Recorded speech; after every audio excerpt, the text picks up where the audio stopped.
This one's gonna sting a little, but if people didn't see the change, it never happened. Let me ask you something that's sure to ruffle a few feathers. If no one sees the change, did the change really happen? It doesn't matter how insightful your coaching was. It doesn't matter how many hours the leader has invested, and it doesn't matter how much better they feel. Because leadership isn't an internal process, it's a social one. It lives in the relationships. The leader themselves is not the adjudicator on whether they have changed. No, the people around the leader are the ones who do.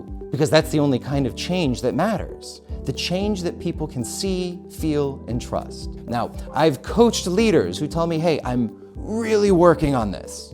I've come a long way, I'm not even who I used to be anymore. I'll say, good, then I'll ask, does your team agree? Because here's the hard truth.